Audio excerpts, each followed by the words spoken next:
My people don't settle. A lot of people don't boldly come outside, don't check the court, say court, all eyes on you.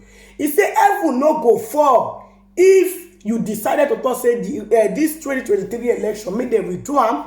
E say heaven no go fall. Wetin dey make the court dey adjourn case wey be say the court dey continue to dey postpone, dey continue to dey talk say dem dey rethink, dem dey do this one, dem dey do that one. Right now, the way the matter dey be, e be like say the court dey fear to even talk say dem wan make a decision wey go affect Tinubu, because dem feel say if dem make that decision, wahala go happen. Like be say gbege like what happen for the countryside. Right now, many people dey give the court mind o. Hey, youth dey give the court mind. So court o, judiciary, we dey on our back o. Judge, we dey on our back. Wetin make una dey fear? No be the Nigerian citizen una dey work for.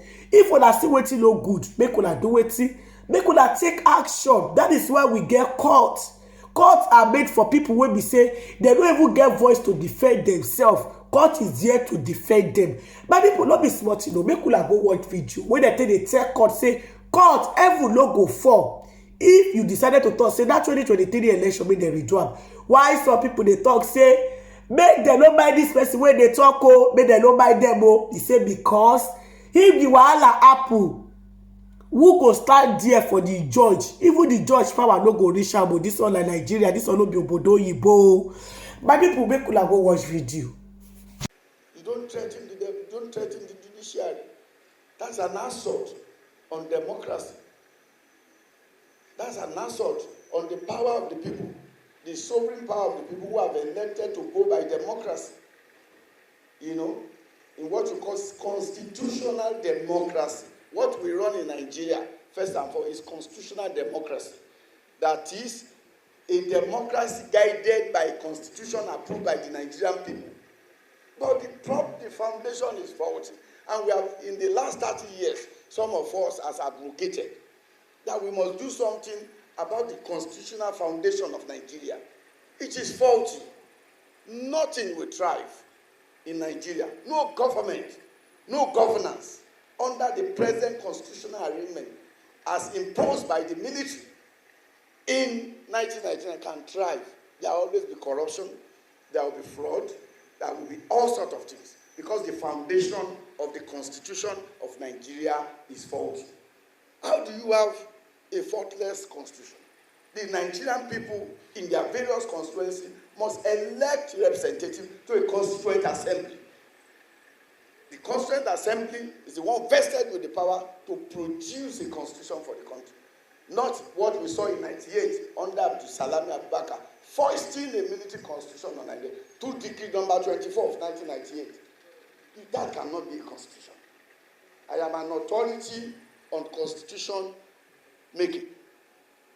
And I have worked with people like Chief Tony and now of blessed memory, Professor Ben Nwabuzi, on this matter. And we have come to a conclusion that what we have as Nigeria 1999 is a joke. It's a decree. And you don't decree a constitution. You don't decree a constitution. It is proclaimed by the people. Even the American Constitution 1776, though it was 13 colonies or whatever, it was proclaimed by the people. The nearest to what should be a constitution in Nigeria was the 1989 Constitution under Babangida, but Babangida himself spoiled it. The process was perfect, was flawless. Zero candidate, zero party election, etc., to the Constituent Assembly, and so on and so forth. Because we must be educated about it, what we are having in Nigeria. Zero party election. People went into the Constituent Assembly, elected into the Constituent Assembly in Nigeria, and they debated. But Babangida spoiled it when the Armed Forces Ruling Council again tinkered with the outcome of that constitution. No constitution. When the people proclaim, that assembly proclaim, no government has the right to manipulate or to amend what the people have come up with. That is when it is a constitution of the people. So Nigerian people are lacking the constitution of the people today, and everything built on that constitution will be false. No amount of prayer, and fasting can save you. We will have to go back to the Constitution, which is the foundation of Nigeria, because it is written, if the foundation be faulty or destroyed, what can the righteous do? So the righteousness that we want in election must be traced to our Constitution. But it's not enough for people to now do bravado with impunity and rig election. It is not.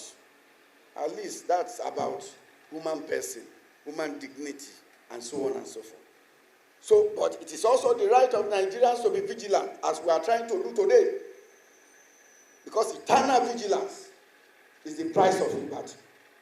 Amen? Abi?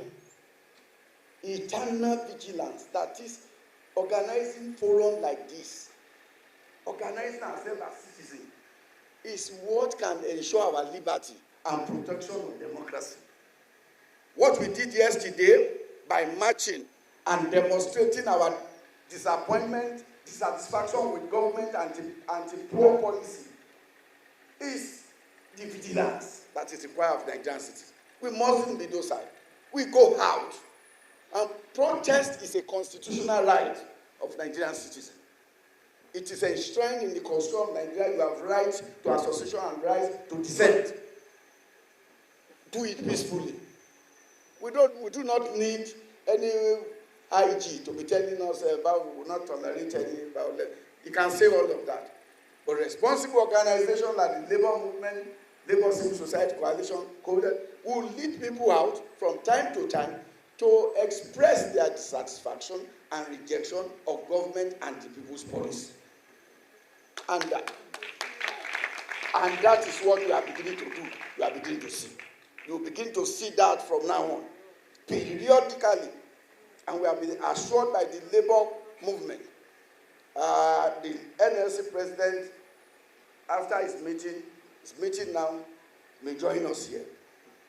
May join us at this moment, because it's meeting now, and in the next maybe 30 minutes, she'll join us really to speak to us. So it is the duty of us to go and preach the gospel. Don't just go to your neighborhood and tell Iya Salamos and Baba Muli that you go, except we speak out of this outrageous, arbitrary increase in price of petrol will continue. If we go to 1,000, except to say no and come out and say no. It is your right to come and say no. No police will shoot you because they also, patronize the same market. Yesterday we told them at the National Assembly, we said, but they buy the same fuel for 617. They laughed. They said they want to. They laughed. So this is the duty of this organization and this coalition and this alliance. It's an alliance. We must charge our community. We must go to our locality. We must do what is right so that we can ensure our welfare. We are not doing this for any other purpose, but for ourselves. If you know you don't want to be hungry, you must be ready to stand. You must be ready to rise if you don't want to be hungry. Otherwise, we are being pushed to penury by those who wallow in our own wealth. They use about 200 cars as convoy. They don't feel it.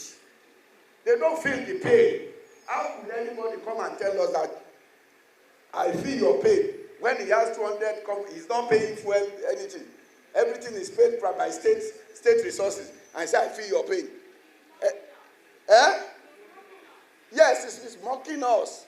I feel, which pain? Me, I used fuel in 2 days. I looked up, I said, now so this thing will go. The fuel that I buy at 15,000, full tank, now about 60,000, and I use it for 1 day or 2 days. How do I sustain that? It means I must join those who want to say no to oppression, no to tyranny. I must be there. I must be there, and that is what we stand for. I expect mobile organizers henceforth must do outreach, must mobilize effectively. We must do outreach and mobilize effectively. You don't need to pay people to attend programs like this. because it's in their interest. Except those who want to die. Because people are dying instrumentally these days. You just see somebody, you say, this one don't die. A guy yesterday we're driving, he was thinking and entering into the road. We almost knocked him down. So many hypertension everywhere. People cannot eat. People go to church, they can't listen to sermon. They are thinking, how do I feed my family? These are the issues. People must rise. People must rise so that Nigeria can rise up again. People must ask questions. People must, on social media, write, but come out to demonstrate. It is constitutional right. Any police court dealing with protesters has violated the Constitution of Nigeria, an African Charter of Human Rights. It's a violation and can be sued. The police institution can be taken to court for violating your right. It is your right, and it is constitutionally enshrined. So don't let anybody intimidate you. Well, the struggle started yesterday. It will continue. Take it from me. I'm speaking for the Labour and Civil Society Coalition. Until government revert back to status quo ante, or deal with what you call compressed natural gas. And again, the judiciary does what is right. Because Nigerians are looking at the judiciary to see that if they will be above board. And Nigerians are praying. They are praying for them. They are watching. They are vigilant. We don't want this country to go into chaos for a military intervention. We don't want this country. Tell them that we don't want Nigeria to go into chaos, sudden chaos, over the matter at the tribunal or at the court. Therefore, the judiciary must save the country. They must do what is right now and make sure that the people are happy with them. All eyes are on the judiciary, and all eyes are also on the government on these policies that are being shown out as if it is vengeful against the people. I don't know whether it's a vengeance. Suddenly you throw up more than 200% increase in fuel price, and you say you feel the pain, and you are not buying a pint of petrol or a liter. You don't pay. Everything you do is paid for by state resources. And then you say you feel my pain. You can never feel my pain. So the protest is ongoing, and it will be ongoing until the right thing is done. You are free in your community to gather 10 people, carry your placards, call media there, they will take it. Call 20 people in your corner, they will take it. In your state, you are free. That is the directive we have given to the Labour and Civil Society front.